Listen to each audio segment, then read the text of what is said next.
In these uncertain economic times, you've got to do whatever you can to save money. One of our biggest expenses can be our cars, especially when unexpected repair bills hit. Not anymore. If you own a vehicle with less than 130,000 miles, is less than 12 years old, has a warranty about to expire, or even no warranty at all, you could stop paying for car repairs. Roadside assistance, towing, and rental coverage are all included. Don't wait for the next repair. Make one free call right now to see if you qualify. If your vehicle is less than 12 years old, has less than 130,000 miles, even if it's out of warranty, paying for car repairs can become a thing of the past. Call us right now and get your car protected before your next repair bill hits. Get protection and no more repair bills. Call 800-696-1030. Again, 800-696-1030. That's 800-696-1030. 800-696-1030.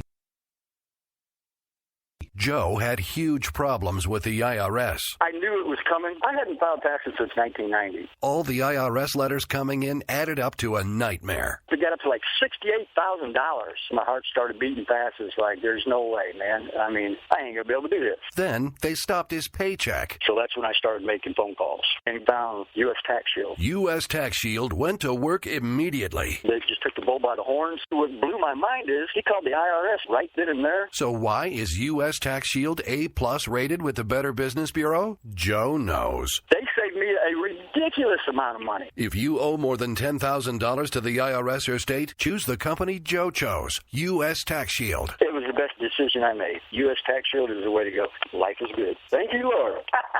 Call 800-471-3287. U.S. Tax Shield. Boo-rah. Yes. 800-471-3287. 800-471-3287. The internet will never be the same. You're listening to K98Talk.com. Whoa! Good God, y'all. What is it good for? Absolutely. Let's get sad again.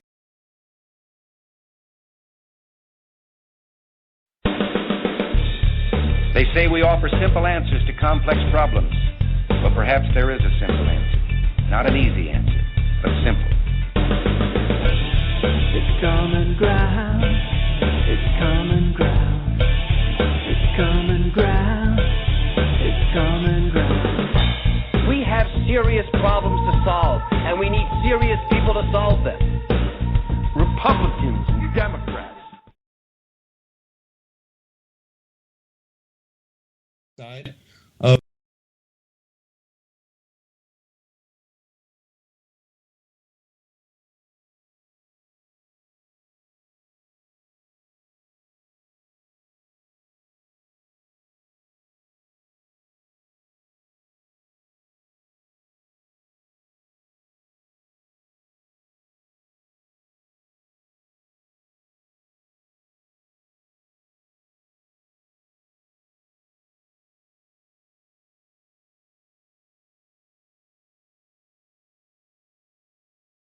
Good evening, ladies and gentlemen. This is Rick Robinson. I'm the host of America Off the Rails and also one of the hosts for Finding Common Ground. We are doing a special evening edition of Finding Common Ground. I'm turning things over to the younger folks, though, this evening, so I hope everybody's enjoying their Friday night. I've got my normal liberal lefty co-host here, Mr. Bryce Robbins. We have a guest host from WGRW out of, I believe it's D.C., if I'm not mistaken, or somewhere in that area. Mr. Jackson, who suddenly his last name escapes me, who does a show with us every Sunday that we air. Jackson Richmond. I knew I'd get it in a minute, folks. It's just been one of those days. I do apologize. But hey, it's Friday, so at least we're almost over. All right, so at this point, folks, without further ado, the evening edition of Finding Common Ground with the young folks at the helm. I'm just going to back off, push some buttons, and maybe chime in from time to time. Gentlemen, it's your show. Knock 'em dead. All right. Well, I just did an embarrassing introduction and not realizing that Rick was going to do it, so now it's my turn. Hello, everybody. I'm Bryce Robbins, normal left-wing co-host, as Rick introduced me, and today I'm not going to be fighting with Rick. Hey, hello, Jackson. Hello there. So, I guess, we discussed prior that we wanted to acknowledge that of a certain, part of today. So I'll let you take care of that. Why don't you, say a few words for that? Sure. So I'm Jackson Richmond. You can follow me on Twitter at Jackson Richmond, JacksonRichman. I was an intern last year at the Weekly Standard, and I contribute to outlets such as Red Alert Politics, American Action News, and other sources. And this summer I'll be interning at the Daily Caller and on Capitol Hill. Can't say where on Capitol Hill for certain reasons. But I will be interning at the Daily Caller starting this Monday, and I'm excited. And I do host a show on Sundays on WRGW District Radio, and that's at gwradio.com. We're done with Season 4, but Season 5 will be back this fall on Sundays from 3 to 4 p.m. Eastern Time at gwradio.com. So that's a little bit about myself. For those of you who actually don't know, this upcoming, I guess, fall semester, I will also be attending George Washington University, so I guess that's where all the young political people go. So, today is Holocaust Remembrance Day. So before, I think we can all reach common ground that today is a solemn day that we should all pay our respects to. So before any debating started, I did want to just acknowledge that on air. Many people don't know that that's today, or will be airing tomorrow. So tomorrow evening it will have finished. But definitely want to pay respect to the many millions of people who unfortunately lost their lives as a result of, enough good people not doing enough, I guess you could put it that way. Well, my grandmother who survived the Holocaust said the world stood by. Yeah, exactly. Absolutely. I think it's Edmund, whose last name escapes me, said it takes enough good people. Yeah. It takes enough good people to do nothing or something. I might be butchering the quote. But the only thing necessary for the triumph of evil is for good men to do nothing. You complete my sentences. No, exactly. That's what Edmund Burke said. Yeah, no, exactly. And it's very true. But, I guess, hey, terrible. But we should pick up and start to talk about some current issues. So, what is something in the news that has fascinated you that you would like to talk about today? I'm imagining Trump is on the mind. Absolutely. So, you're hired. Where do you stand on this whole Trump issue? From day one, I've been never Trump. Really? Who have you been rooting for? So, I have been rooting for Marco Rubio, followed by John Kasich, Chris Christie, Scott Walker, and then free for all. I was willing to vote for Cruz if he did become the GOP nominee. Fortunately, that's not going to happen. You are. I will never vote for Hillary or Bernie. Never vote for Hillary or Bernie. All right. I wasn't expecting you to because you just went from down the list of conservatives, so I really was not planning on you voting for Bernie Sanders. But I'm just curious, why was Marco Rubio your first pick? Because I think Marco Rubio doesn't fit the GOP stereotype of old, white, rich guy. He's someone who went from rags to riches. He knows what it's like to work your way up, and also appeals to all different types of groups, especially the minority, which is what the GOP needs now, and that's likely in jeopardy with the Trump nomination. Also, I think he's someone who's willing to reach across the aisle, which I think is a trait lacking under the current administration, while still maintaining those conservative principles that define the GOP. And I think compromise and flexibility is something that is needed more than ever today in Washington. So Rubio was my number one choice.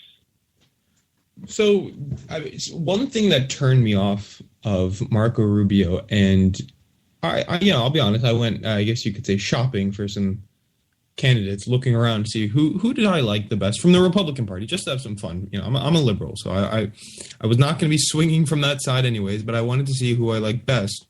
And Marco Rubio did interest me at first, young Hispanic guy. Something that really turned me off was how much he brings religion into his I guess politics. Did that ever bother you at all? He didn't really bring religion into the campaign. I mean, everyone has all the candidates have a religion. Bernie Sanders is the most successful Jewish candidate to ever run for the highest office in the land. And actually, he even mentioned his religion in one of the recent CNN debates. He said that I'm proud to be Jewish. And he even mentioned that he's the son of Holocaust survivors. Now, do I think Bernie Sanders is actually proud to be Jewish? I don't think so. No, because he hasn't talked about it extensively, though it's not crucial. But everyone has a religion, and I think it's fine to cite your religion. I mean, this is America, and we all come from different walks of life, and I think that's a significant trait that turned me on to Rubio. All right, no, fair enough. I mean, I disagree on the stance that I think you said Bernie Sanders isn't, proud to be Jewish or whatever. I don't think that's the case, but I don't think that he's just religious. I don't know. I've just seen him shy away from it, but that's just my opinion. All right, fair enough. I don't know. I just the one for example, Ted Cruz. He said that he would run the White House with the conviction of Jesus Christ or something like that. He said something along those lines. I don't remember that. Rick, did he ever say that? I'm sorry, I was actually not paying attention. Bryce, what did you say that he said? He said he would run his White House with the conviction of Jesus Christ. Ted Cruz said that, I believe. I don't know. They're just quotes like this that kind of just turn me off a little bit from some of these candidates, and that's why I kind of like. So it's wrong for someone to mention their political beliefs just because they're running for office? You mean religious beliefs? But no, it's not. No, that's what I said. Proper. It's wrong for someone to mention their. I'm sorry, maybe I said political meant religious, but you know what I meant. Quit correcting me. No. Of course. But my issue is that it's okay if it's Jesus, but if somebody brought up Allah, right, then everyone would be screaming for the hills. No, we wouldn't be. Not as long as they were upfront about the fact that they were Islamic. I wouldn't have a problem with it. What I have a problem with is all of the little telltale signs that have led me to wonder exactly how much of a Christian Barack Obama is and how much he might not be one because of some of the things that he's done, like the fact that there has never been a sitting president who has had a Ramadan dinner every year that he's been in the White House. I don't have an issue with someone. What does it matter? Yeah, what does it matter? Who cares? So Barack Obama can hold a Ramadan dinner, but Ted Cruz can't say that he wants to run the White House with the convictions of Jesus Christ. So I ask you again the same question. What does it matter? Oh, no. Thank you. Thanks for playing. Go back to your show now. Being respectful of all religions, I really don't care because you were questioning his Christianity. I'm not saying that you can't bring your religion into your, views, of course. No. My issue is just for the record, I did that. Just for the record, I did that on purpose to get you to say exactly what I wanted you to say, which is why does it matter? Because it doesn't matter. Thank you for proving my point. No, of course it doesn't. I'm just saying my personal viewpoint was that it turned me off a little bit that he's very religious in his statements. He brings a lot of things back to religion. Marco Rubio did so with the issue of abortion. He brought it back to religion a lot. And to me, I don't think John Kasich brought in his religion when it came to expanding Medicaid. He said it was like one of the gospels. I think Paul would have wanted me to do so. You know what? It's their religion. I mean, it's at the end of the day, they're acting out of their religious conviction, but it's not like they're shoving down their views down Americans' throat. My fear, though, is that when you bring religion into it, it almost is as if you're giving justification for your reasoning. You're giving an assertion. We should do this. I think it's an added reason. I think it's an added reason. I don't think religion should be the reasoning behind any assertion that you give in political life. I think religion can be the underlying factor for why you believe that, sure, whatever. But the reasoning behind why you're presenting legislation should not be because it's what Jesus would do, or it's because what Allah would do, or because what God would do. I don't think that's front and center, though. I don't think that's front and center. I think, as you said, I think that's an underlying theme. They do it because they've been chosen by the American people, and they think this is what's right for the American people. That's why Kasich expanded Medicaid, on top of thinking, oh, this is what Paul or whatever gospel would have wanted him to do so. Well, then, if that's the case, then I guess, I really don't argue against that. I'm not going to say everybody should, conform and no longer follow religion. That's not my argument at all here. I just, in political life, I really don't care to see a politician's religion or, their religious beliefs. I just don't care. I like to hear the policies and the reasoning behind and the logical reasons behind it. I'm not so much of a religious person, so I never really, care too much for that. And I most certainly don't care to hear why, they say all these things. I mean, come on, we hear all these. We've heard over the past decade reason upon reason that was backed by religion that backed anti-gay marriage laws. Then people like Rick give good arguments from, time to time. No, I'm just kidding, Rick. But about, logical reasons why gay marriage. Do I need to break out the Hillary love or the Bernie love music again? Are you really going to make me do that tonight? No, but I am just saying that when you give logical arguments, they were better than when people give religious arguments. I just don't like those religious arguments. Well, the religious arguments are probably like 1/5 of what the candidates are saying. The rest are about the issues themselves. All I'm saying is I just don't care about it. But yeah, we can move on to the next topic. Well, look, the goal is to uphold the Constitution. What's the First Amendment of the Bill of Rights of the Constitution? It's freedom of speech. It includes speech. freedom of religion. Oh, freedom of religion as well, yeah. It's one of them. And I'm not saying it's hypocritical to reject such a notion that candidates can't express their religious views. Well, let's not also forget that Thomas Jefferson wanted a wall of separation between religion and politics. Well, unfortunately, Jefferson's vision wasn't realized. And look, religion isn't being shut down, people. So First Amendment says Congress shall not establish a religion whatsoever. Obviously I'm putting in my own words. No, of course. Yeah, the Establishment Clause, I completely understand. All right, I feel like we're milking this topic of religion a little dry, so if you want to move on, I have no problem. We should sacrifice it. I would like to talk a little bit more about your Never Trump, if you don't mind. So you're a Never Trump candidate, and you will not vote for him. What is your course of action now as a conservative? Where are you going to turn? Because there's Hillary and there's Trump. I'm hoping to turn to a third-party candidate. I don't think there's any other option. As Ben Sasse wrote in his Facebook post last night, America deserves better. And I hope Sasse someone considers a third-party run. There is no other option. This is do or die. This country is going to hell in a handbasket. There is no other option. Unless there's an act of God, there is no other option but to run third party. So I'm hoping that there is a third party candidate that I'm satisfied with and, can cast a ballot. If there is no third party candidate, either protest vote for the Libertarian candidate or skip the question and move on to other offices. For example, my Senator Mark Kirk is up for re-election, and he is facing a tight battle. He needs my vote. Now, John McCain actually said something interesting, that this might be the campaign of his life or the race of his life, because people tend to, go on the coattails of the main candidate we're talking about, and we're talking about Donald Trump, and it doesn't look like he's going to be winning a lot. So, your party, or the Republican Party, looks like it is in for a doozy in this election.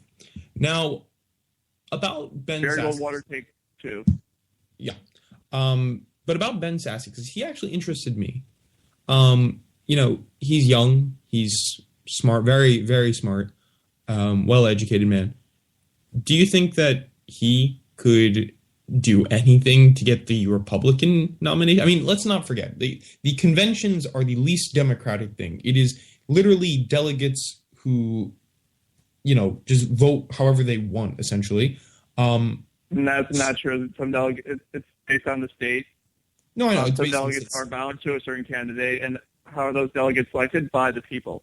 So, no. Yes, it is democratic. Yes, it's weirdly democratic, but nonetheless, it's democratic. I would not label it democratic. I do know that some states do bound you to your delegate, yes. But, for example, in Vermont, you got the senator, I forget his name. I'm talking about like after the first ballot, though. Like after the first ballot, some delegates are unbound. No, yes, I know. I mean, I feel like. Do you think there's any way? So that aspect, is that aspect democratic? Okay, you have a fair point there. Like, probably not. Oh, all right. But do you think Ben Sasse could slip in somehow? Considering both Clinton's and Trump's high disapproval rating, I do think so. And look, we have a long way till November. Anything can happen. However, if there is going to be a third party, it needs to happen in less than a month. Well, I think it needs to happen a little bit quicker than less than a month. Because you need to enter the race while these two candidates are highly unpopular. Take advantage. This is do or die. Yeah, I'm sorry. I didn't hear you. What'd you say? No, this is a do or die situation. Well, I'll be honest, though. Trump interests me in certain areas when he talks about trade. But the rest of the time, I obviously think he's a idiot blowing smoke, and I don't like him at all. I really don't like him. But that one part interests me. I just wanted to say that. Now, I do want to ask you a question, though. Being a fellow Jew, this is something that always resonated with my view. So, during World War II, I forget the name of the boat. The boat of Jews, 800 Jews, was coming to America, and we turned them around. Louis. Yes, thank you. And a third of them were killed. So, what about the refugees? A lot of the Syrian refugees, and because the topic's just fresh in my mind because Trump, obviously wants to ban Muslims from coming to the country. So, where do you stand on that? Yeah, so I do have an article about that. It's in New Voices magazine. You can find it online. And actually, just to give some background, New Voices magazine is a publication that primarily targets Jewish students on college campuses. And I wrote about the comparison of Syrian refugees to the Holocaust, and I think it's an inappropriate comparison. Because during the Shoah, Jews had nowhere to go. Every country locked its borders. Today, Jews had no state. Israel wasn't established till 3 years after the war. However, today, there are dozens of Arab countries, like Saudi Arabia, Jordan, that will either take in these refugees, they won't accept the refugees, or take in a very limited number. There is, as of today, no joint program between the Arab nations to accept the refugees. Where is the outcry from the Arab League? Well, all right. Now here's also one last thing. Why are we not taking refugees? Because FBI Director Jim Comey recently said that it is nearly impossible to vet every refugee. Comey's remarks should be the end of discussion.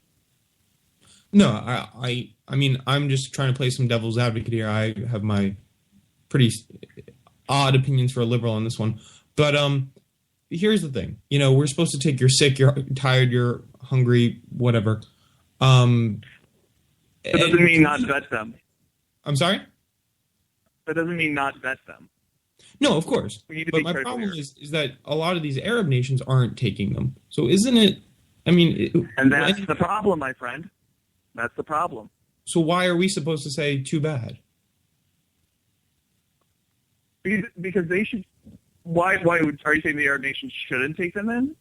No. That's not what I'm saying. But if an Arab nation decides we're not going to take them in, why we have to take them in? No. That is our motto. We'll take your poor, you're sick, you're hungry, you're tired.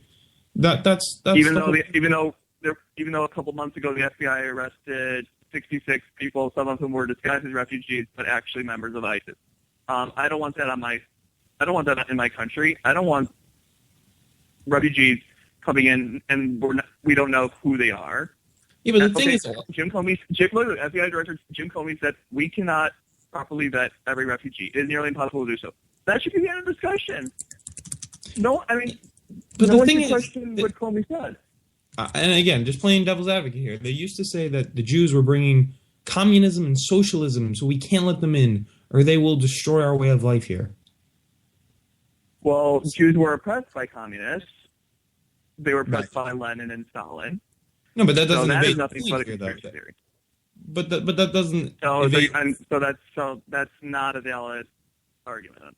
No. I'm just saying that's what the stigma of this nation was that if we let the Jews in, then they will bring their communist values, they will bring their socialist values, and they will, ravage our nation over the free market. And that was the mindset, and that's why they turned a lot of Jews away. Well, unfortunately, and that was ignorant, in which they didn't know that Lenin and Stalin persecuted Jews. So, I mean, if Jews were like socialists, they would be fine. They'd be safe and sound in Soviet Russia. But were they? Nope. No, I'm very aware. It wasn't until 1989 that the Jews of Soviet Russia were able to leave the country. I mean, you look at Natan Sharansky.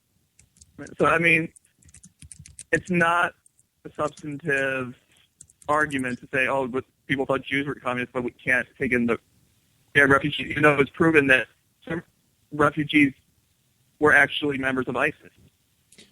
Yes, some, and I'm sure some. It's comparing apples and oranges, and overall, I just find it to be a comparison. And I mean, I have an article in New Voices about it. Okay. I'm just playing some devil's advocate here that the way I'm trying to explain it was that the American people, a lot of them, would say that we shouldn't allow Jews into this country because they would be bringing communism. I'm not saying that they weren't oppressed by communists. Absolutely. Of course they were. They were massacred in Russia. That's not a question. Yeah. And that's not what I'm arguing. What I am arguing, though, is that the idea of the American people was that if we allowed Jews in, we'd be bringing in communism. Not that they weren't oppressed. They were. Of course they were. So, well, I mean, you had the Red Scare in the 50s when people thought even non-Jews were communists. What do you mean by that? I'm a little confused. McCarthyism. Yeah, what about it? So it's not like these. Well, I'm saying like these conspiracy theories regarding communists didn't just exist or only apply to Jews. Apply to other groups. No, I mean, of course it did, but I just brought up that example because that's what we are, and I figured, there's a direct correlation between the mindset. That's all. Just the mindset. And I'm just kind of playing devil's advocate. I mean, I think the biggest problem with the Syrian refugees... also look at what happened in Paris. Look at what happened in Paris. Look at what happened in Brussels. Look at what's been happening in Turkey. Do you want that on our soil? No, of course not. And that's a silly question. I mean, the fact of the matter is 70% of these Syrian refugees... Exactly. I mean, there's a reason why Hungarian President Viktor Orban closed his borders. Because he didn't want what happened in Paris and Brussels to happen in his country. No, of course. And again, just playing devil's advocate on that one. I do think that there is, though, room for the children, the young ones. There's definitely room for that. I like what Canadian Prime Minister Justin Trudeau said about, about the Syrian refugees. He said, today you are Syrian refugees, tomorrow you're Canadian citizens. And I like that one. But all right, let's kick topics here, or I guess we could go to break soon. But whatever you want. You're the second half of this show as well, so you bring up whatever you want.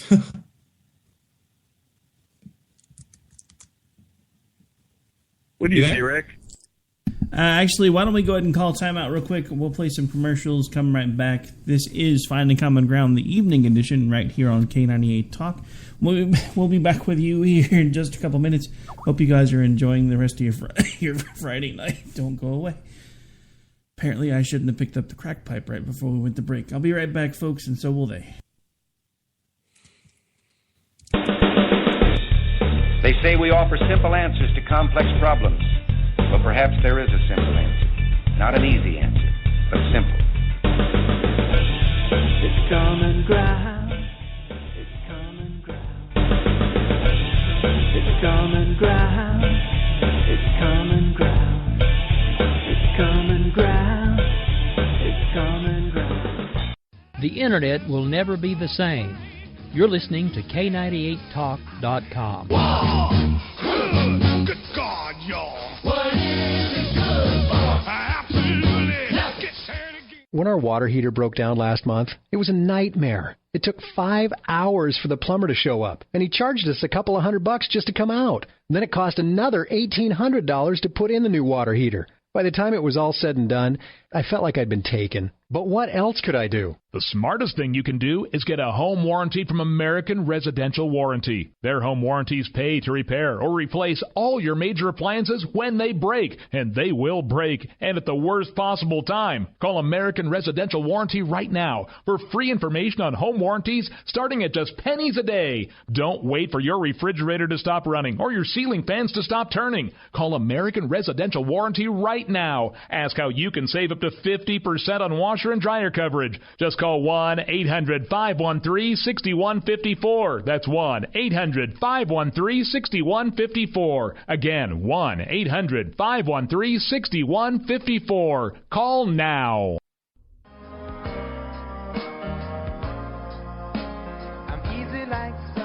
Wondering why you're up early with us on a Sunday morning making a cocktail? News lately got you drinking? Hung over from the mainstream media by Sunday? We are, and we got you covered. We sure do. We got your hangover cure for those weekly news blues. So sit back, top off your mimosa, and add some Baileys to that coffee. Take a match to your copy of the New York Times. Light, funny, and oh yeah, news with booze. And a lot of laughter. Welcome to Bloody Marys and Broadsheets.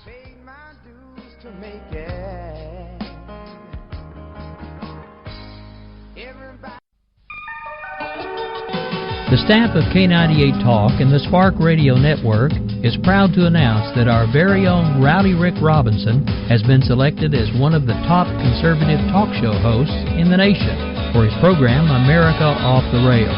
Again, congratulations to Rowdy Rick Robinson for a job well done and another reason to stay connected to K98 Talk and the Spark Radio Network.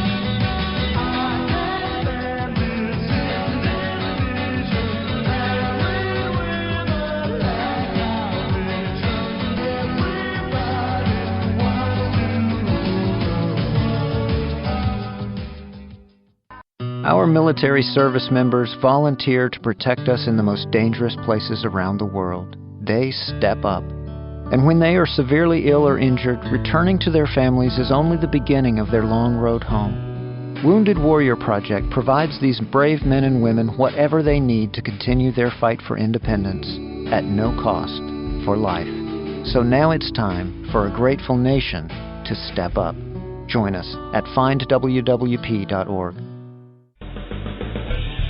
It's common ground. It's common ground. It's common ground. It's common ground.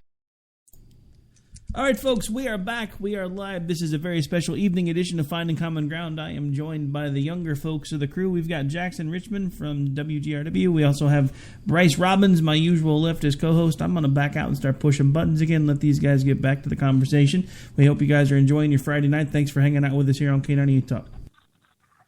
All right, so welcome back, everybody. So, Jackson, what do you want to talk about first? Which one? We were just talking about two topics. You pick. Let's talk about climate change for 2 seconds. All right, so I guess we can redo what just happened before I had my mini heart attack. Climate change is my issue. Don't get me started. What's your view, Jackson? The climate's always changing. In other news, water's still wet. And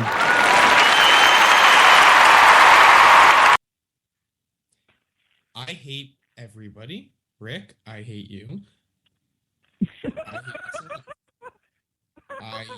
I hate everybody.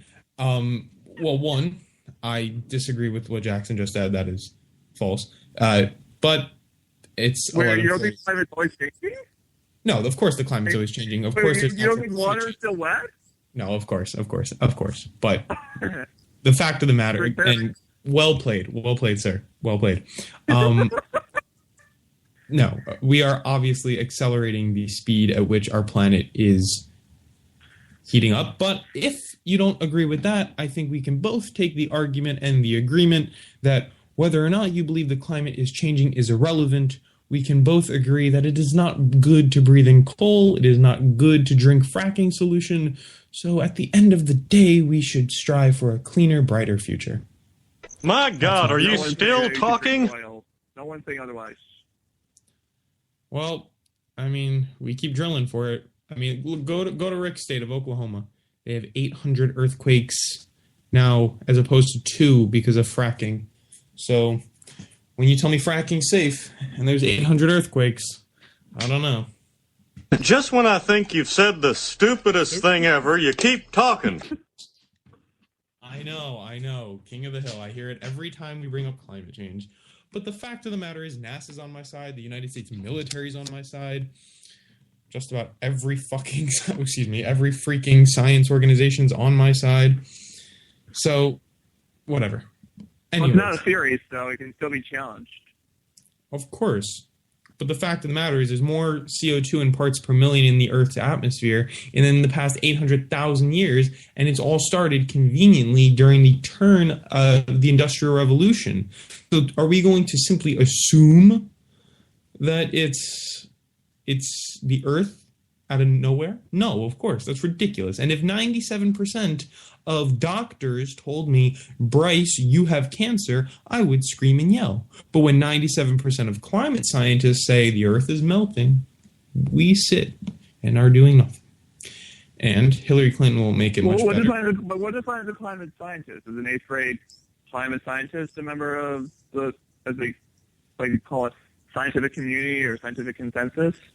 Well, I'm talking about members of NASA, the international community. I'm talking about the UN. I'm talking about... What do you mean, like, international community, though? Well, the International Panel on Climate Scientists. On climate change, excuse me. And I'm talking about the United States Armed Services. The Navy actually released a statement that climate change is among the biggest threats to national security. Really? Other than radical Islamic terrorism? I mean, that's a bigger threat than radical Islamic terrorism? One can contribute climate change to radical Islamic terrorism, because look at Syria. Wow. Well, look at the Syrian uprising. Why did it start? Because of a massive drought that really destroyed the farmers. And when those farmers got pissed, they went to the urban areas. And when they went to the urban areas, they started to protest. So I'm just saying that's what about the Paris attacks? Did that happen because it started raining? No, it's because a bunch of radical Islamists. Oh, let's not be ridiculous. Shoot up the place. Exactly. Like, come on. No, come on. That's not what I'm saying here. I'm saying that climate change... I will take the threat of radical Islam more seriously than climate change. Like, climate change has been something that's been happening for years. Radical Islam is something that's been rising and is more of an immediate threat. I mean, come on. It's not rocket science. We have seen the extinction rate increase 1,000% since the Industrial Revolution. And we've seen 300,000 people killed in Syria, and we've seen numerous beheadings by ISIS. We are 14 people killed. We are seeing 60,000 people dying each year alone from respiratory ailments caused from the coal industry. We are seeing 2.2 million people dying in China alone from coal. And that, the atmosphere spreads that stuff. Now, I'm not disagreeing. Because China doesn't have environmental regulations like the U.S., and that is scary. Well, in China, look at Beijing. In China, they're pressing further than the United States is to advance their climate fight. Look at Beijing. Look at Beijing and then tell me whether... No, I'm not disagreeing with you. It's sick. Yeah, I'm not disagreeing with you. It's sick. That doesn't happen. Does that happen in American cities? Like, is it like that bad in American cities? No. You know, our environment's pretty effed up. But let me just add that my argument is not that Hang on. Let me get to my argument. My argument is not that climate change is the immediate threat of, you know, bullets being swung in a city like in Paris. That's not my argument. My argument is that we want to look at what starts these terrorist movements. It's poverty. It's insanity. It's people not having the resources they need to get an education and not having resources they need to, you know, expand their life. So we look at resource-rich areas. Look at homeless people in the U.S. Do they turn to radical Islam? Hang on. We look at resource-rich areas, and we're not seeing terrorism coming from those areas. We're seeing terrorism come from the most devastated areas. And when you have drought, and when you have bad technology, and when you have little farming, of course you're going to have these crazy nuts turning for a better life, going towards Allah or whoever, and they're going to be nuts. But my main argument here is that beheading innocent women and children, and oh please. Look at Saudi Arabia, which supported 9/11 hijackers. It's an oil-rich nation. Look at Iraq, actually also oil-rich. Iran is going to get $140 billion in sanctions from this terrible nuclear deal. Yes, that's called the resource curse. Let me finish. And be the leading state-sponsored terrorism. That's called the resource curse. It's out of hatred for the West. Hatred for religion. Hatred for freedom and democracy and values that define the Western world, which radical Islam despises. I wouldn't disagree, and I'm not really in disagreement on the issue of radical Islamic terrorism. I think it is a huge issue, but I think the... I mean, if you gave Osama bin Laden a job, would he stop killing people? I mean, now he's dead, but like, go back to 2001. That's silly. That's not what I'm talking about. Of course, you have your radical... Why do you think people turn to radical Islam if they're poor? I mean, it's nonsense. Just utter nonsense. Come on. I mean, we're looking at... And why would they kill their fellow citizens? Look at Syria, right? We had a massive uprising because the poorest people had nothing because of devastating drought. So their government turned on them. Yeah. Hang on. So their government turned on them to continue to oppress them, right? That's where we get the resource curse in. Nations that are rich in resources, many of them turn to oppression because they don't need their people for taxes. But also in these very resource-rich nations, we see these oppressive governments suppressing, you know, these radical Islamic terrorists. Besides the point, we could go on forever about this. My point is, though, regardless of look, this is silly. I agree that radical Islamic terrorists is a pressing issue, and it needs to be dealt with. But I think climate change needs to be dealt with at the same alarming, you know, passion. This is our future. We're talking about this is our children, our grandchildren, us as well. We are seeing species after species going extinct daily because of us. We, might I add, we can disappear in the flash of an eye, and Earth will still be here. We need Earth. Earth does not need us. We need to protect this planet, and it's a real shit show that we're not. And we are creating... And we need to protect our borders. Because if we don't deal with radical Islamists, they will come to us. As Lindsey Graham has repeatedly said, if we don't take the fight to them, they will come to us. I wouldn't disagree with you. I wouldn't disagree with you. I mean, let's get Rick's take on this, you know. Rick is going to side with flashing colors with you. I could tell you what Rick's going to say right before. I actually want to take a shot at this. No. Hang on. Bryce, you can pretend to be me for a second. What am I going to say? I really want to just... no disrespect. I just want to take a shot at this. First of all, climate change is not real. Second of all, we need to kill all the terrorists, but we should do so with fiscal responsibility.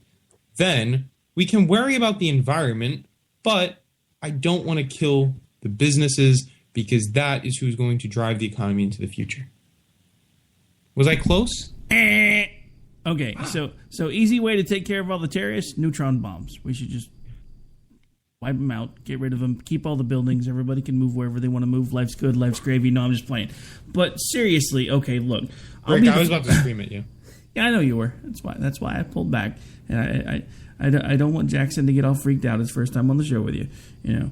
But anyway, so what I was about to say, honestly, is, look, first of all, back to what Jackson said at the beginning of the show, the climate is always changing. We haven't really been able to track data long enough to know how much of a long-term impact we're actually having on the economy. And I understand all the little namby-pamby people that you have that say, well, we're doing this and we've done this. Look, the guy that founded the climate change movement said we weren't going to have ice caps by now, and yet we still have ice caps. Oh, my God. But we have more CO2 in parts per million in the atmosphere than ever before. We are supposed to be in a freaking ice age right now, and we are not. We're seeing in the past, I think it's in the past a couple 100,000 years, we are seeing the warmest record temperatures of the past 15 warmest temperatures of a year are the past 14 years, or within the past 14 years. So hang on a second. So we have the highest CO2 levels in recorded history per your argument. How can you correlate that to the actions of man? Because this is all happening now, right as the Industrial Revolution has happened. Once we started putting all this CO2 and crap into the atmosphere, how are we going to not say that that's the smoking gun? Come on. If by smoking gun you mean the hookah that you're hitting when you're not in class, then maybe, but... No, I'm talking about the smoke that's coming out of the damn coal stacks. I'm talking about the... And I'm talking about the smoke that you damn tree-hugging hippies are doing behind the schoolhouse that you don't want nobody to know about. But that's not the point. This is crap. Look, the simplest way to look at the climate change argument is nobody's telling you that we want to destroy the planet. What we're saying is we have to be able to find a way to keep the environment as clean as possible without continuing to damage the businesses that actually fuel the economy. Kind of like what you said earlier. I will give you that much of it. But that's my whole point in this. The Environmental Protection Agency, which was started to try to make America a much cleaner, much safer place to be, has done their job, and they've done it fairly well. But now they have become this behemoth that is dependent on funding, and is so large that it can't keep up with all of the different things that it needs to do, and now it has to justify its existence. Hang on. Shut up. You asked for my opinion. You asked for my opinion, so let me finish my sentence. Now, what I'm going to tell you after seeing all the crap that I've seen about these Olympics and everything else that's supposed to be happening down in Rio de Janeiro or wherever the heck we're supposed to be having these things this summer, we need to farm out the EPA. We need to start shipping them everywhere else, because the only way we're going to fix it is to clean up everybody else, because we're so busy keeping our own house clean, we don't give a damn what anybody else is doing. So let's stop being such hard asses on us and start dealing with the rest of these people. All you guys want to be authoritarian control freaks anyway, so let's go get it done. Rick, I don't want a country where there is coal, okay? Coal is not a good thing. Coal is we should ban coal. Second, we should put a pretty long moratorium on fracking until we can figure out what the hell it's doing. Because in your state alone, it's causing 800 earthquakes. It's contaminating groundwater. And whose bright idea? They're fracking. That has to be the reason why all of a sudden we have all of these earthquakes. Never mind the fact that we're discovering more and more fault lines in Oklahoma that we never knew existed in the first place. And those fault lines are going to have to... No. You don't just go from 2 to 800 once you start fracking. That doesn't make sense. Oh, whatever, dude. Right? Whatever. And then whose bright idea is it to start fracking under the Ogallala River? I mean, underwater. So, for those of you who missed it, folks, somewhere on spring break, Bryce got his PhD. So he's all of a sudden a scientist and knows everything that nobody else is ever going to be able to know, in case you missed the memo somehow, because Mr. I am the king of climate change is now apparently a climate scientist. And not only that, but he's a geologist, and he also even understands exactly how fracking works and what it does to the environment. So, ladies and gentlemen, we need to elect Bryce Robbins as ruler of the world, because he has the answers to everything. Rick, one day your kids are going to look back and they're going to say, why didn't you do anything to protect our planet? And that's when you... No, they won't, because by your own admission, they're going to have 14 eyes, 12 12 toes and not be able to speak English because they're going to look like aliens. So what difference does it make? Oh, that's ridiculous. Ridiculous. Whatever. It's like banging my head against the wall. It's not going to get me anywhere. That's what she said. So how would you solve the problem? So wait, so let's say we go green or whatever. So how would we have electricity? How would we, I mean, how would all this happen? I mean, you want to hear it's not 365 days a year. It's not only sunny in Philadelphia. I mean, heck, do we have to live on farms?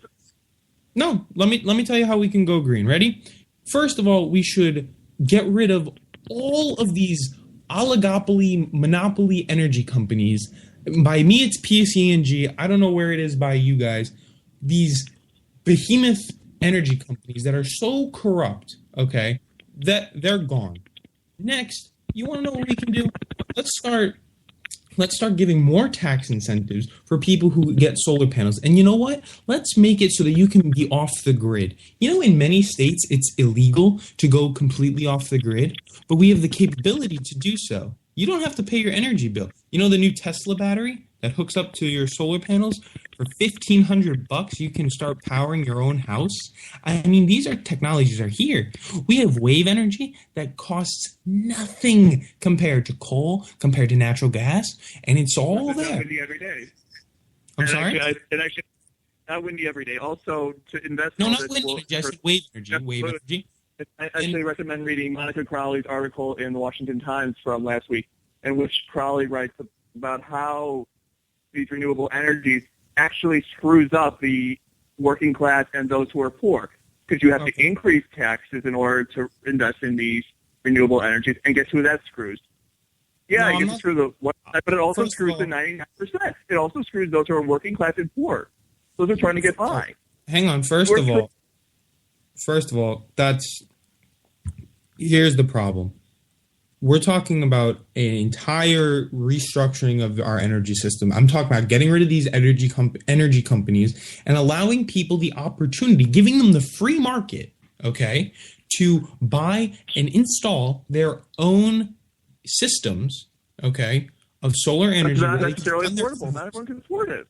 Oh, believe me, if you compare the costs and the government stopped subsidizing the $4.4 billion they give to the fossil fuel industries, I bet your tune would change on that. It is very affordable. Hang on a second. Hang on. You mentioned subsidies. Have you bothered to look into what a lot of those subsidies are actually used for?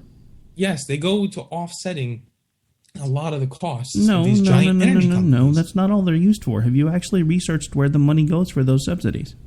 Yes. So you are aware... So you are aware. Hang on. So you are aware that about 40% of those subsidies that you just railed against are what pay the companies back for the folks that they help with low-cost heating and cooling during the summer and the winter. I'm saying get rid of these overpriced companies. They're oligopolies. They're not free market. They're running way above cost because they're freaking insane. So apparently over spring break, Bryce also got his PhD in economics, folks. I'm going to shut up again. Oh, my Lord. Have you ever heard of antitrust? And why is there a high barrier to entry for electricity? Because of wires. This way there are wires all over the place. Same thing with the oil company. This way there isn't this mishmash of oil companies all over the place. Look at the antitrust. Barriers of entry. That's 101, my friend. And we think that the oil market is so good for our economy. Oh, they bring jobs. Oh, yes. But the second hybrids don't run on 100% battery, and I can especially say that because my dad drives a Ford Fusion hybrid. That's and it wonderful. Doesn't run on 100%. Bryce's car runs on happy thoughts and unicorn dust. All right, the second OPEC lowers lowers its prices, and they can any second, then American oil, as it almost did, will collapse. And those jobs that everybody's touting about oil coming to America will be gone. But one industry, right, that we can ensure that the energy will be produced here is green energy and nuclear power. And those are two industries that we are not invested in enough, and we should look into heavily. That's what I have to say about that. Now, hybrid technology, wonderful. Look at Tesla. They're a wonderful company, right? Electric everything. And that's beautiful. Batteries galore, and I love that. And we need to expand our batteries. Tesla's bringing hundreds of thousands of jobs to this country, building the biggest battery factory in the world. And they're supplying wonderful Can everyone afford energy a and Tesla, jobs. though? Well, they actually just lowered the cost, and with the federal subsidies, they were going to be around $25,000. Now, I'm not saying that everybody can afford that. That's insane. But a $25,000 car is not out of the realm of possibility for many. I'm just saying that it's an option. Now, GM is also building an electric car that's supposed to be the most affordable electric car. I believe it's going to be a Chevy, and that's an interesting one. Now, look. How are these how is electricity generated? Wouldn't that be through coal? Of course, that's the whole thing. That's why we need to get rid of these energy companies, because they're corrupt. We need to ban coal because coal is bad. Because coal costs too much money. But it's what There's a drives reason. energy. It's solar panels. I mean, what drives energy? It's coal. It's these companies that you hate. Connect the dots. We got to get rid of these companies, though. You're not. Hang on. My argument is that we got to get rid of these companies. We got to get rid of coal because there's a reason that the coal industry is plummeting. That the biggest coal company in the world just went bankrupt because it's not profitable anymore. Because clean energy is coming down in price, and even with these BS subsidies that inflate the market, it's not working anymore. We have to start investing, or the free market is going to, and I think that the United States should definitely lead the charge on state-based... I don't think there should be subsidizing at all.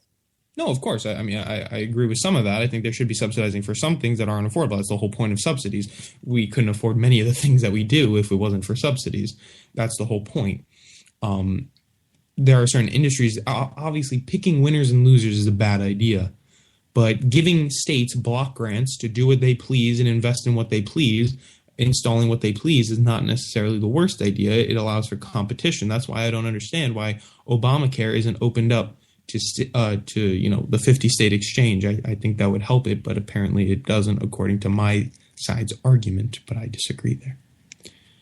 But because premiums have only increased, and that screws up everyone. Wait, I'm sorry. Like a friend of mine, because premiums have increased, and there are other turn-offs of Obamacare. I mean, Obamacare, if you like your doctor, you can keep it. If you like your plan, you can keep it. All of which was a lie. There's a friend of mine. There's a friend of mine who's an engineer, and he has a job. I mean, an entry-level job, thank God. However, his salary can't even cover the cost of Obamacare. Obamacare is awful. Obamacare is terrible. It's not what liberals want. Let me tell you. Obamacare is the biggest sham out there. We're talking about every time you hear him say, "Oh, we got 8 million more people on Obamacare," that's just 8 million more people lining the pockets of the big insurance companies. But we do need people to be insured, and let me just tell you why, and then I'll let you respond. My sister was born prematurely at 6 months. The medical bills were $250,000 in 1991 or 1989. I'm sorry, I don't know the birth of my sister. Anyways, you tell me how in 1989 a working class family could afford those medical bills and you'll win a Nobel Peace Prize. People need to be insured because medical expenses are far too high. We got to do something because that is how you kill the middle class. And that's not the fault of anybody. So Obamacare doesn't work, but you can't leave people uninsured when the costs are this high. It's terrible. And that should be done on a state-by-state basis. And it should be done through a voucher system, which Republicans like Paul Ryan have repeatedly advocated for. Oh, we could go on. Rick gave me the 2-minute warning, but we should have an episode about voucher programs. Whew, I would get into that one. I hate voucher programs. Voucher programs, honestly, just end up hurting the efforts of the government, of the free market. Vouchers are like... And so does Obamacare. No, I agree. Obamacare is terrible. We need to do away with Obamacare. We need to fix it. And what would you replace it with? How would you insure everyone? I would do a free market system for the rich and the middle class, and I would have a $5,000 window for, maybe if you make $50,000 to $55,000 for a single payer healthcare for the very poor, because you can't leave them out, because when you do, it's terrible. You're going to leave people to die. That already exists. That already exists. No, I mean, you would expand Medicare and Medicaid. I mean, of course, we got to. Medicare is for those who are 60 years old. No, I know. Those who need care, and Medicaid is those who are in age, need aid. All right, Rick's giving me the 30 seconds, so I'm going to go. We're going to hop out. So I'm Bryce Robbins. I'm from Opinion Nation, and I'm the normal left-wing co-chair on Finding Common Ground. You can catch me on Opinion Nation on Facebook, or 11 o'clock on Saturday, a.m. Eastern Standard Time. And Jackson, I will leave the rest of the time for you to tell where we can find you. And you can find me, Jackson Richmond, on Twitter at Jackson Richmond, JCKSON RICHMAN. They say we offer simple answers to complex problems, but perhaps there is a simple answer. Not an easy answer, but a simple